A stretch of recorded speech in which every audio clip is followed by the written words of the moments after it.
ಕೇಳ್ರಪ್ಪ ಕೇಳಿ. ಇದೇ ಬರೋ ಜೂನ್ 30ನೇ ತಾರೀಕಿಂದ ಕರ್ನಾಟಕದಲ್ಲಿ SIR ಆಗ್ತೈತೆ.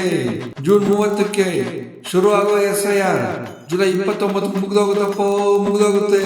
ಇದಾದ್ಮೇಲೆ ನಿಮ್ ಹೆಸರು ವೋಟರ್ ಲಿಸ್ಟ್ ಅಲ್ಲಿ ಆಯ್ತೋ ಇರುವಂತ ಒಂದು ಲಿಸ್ಟ್ ಬಿಡ್ತಾರೆ.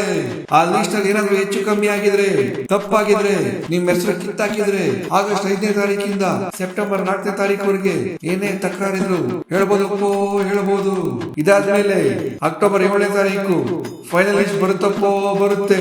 ಮಾನ್ಯ ಕರ್ನಾಟಕದ ಮತದಾರರೇ, ಯಾವುದೇ ಕಾರಣಕ್ಕೂ ಇದೇನಪ್ಪ SIR ಅಂತ ಮನೇಲಿ ಕುತ್ಕೋಬೇಡಿ. ಎನ್ಯುಮರೇಷನ್ ಅಂತ ಒಂದು ಫಾರ್ಮ್ ಕೊಡ್ತಾರೆ, ಅದರಲ್ಲಿ ಸರಿಯಾಗಿ ಮಾಹಿತಿ ಕೊಡಿ. ನಿಮ್ ಓಟನ್ನ ನೀವು ಉಳಿಸ್ಕೊಳ್ಳಿ. ಈ ವಿಷಯನ ನಿಮ್ಮಲ್ಲೇ ಇಟ್ಕೋಬೇಡಿ. ನಿಮ್ಮ ಅಕ್ಕಪಕ್ಕದವ್ರಿಗೂ ಹೇಳಿ. ಈ ದೇಶದ ಸಂವಿಧಾನ ಉಳಿಸಿ, ಪ್ರಜಾಪ್ರಭುತ್ವ ಉಳಿಸಿ. ಕೇಳ್ರಪ್ಪ ಕೇಳಿ.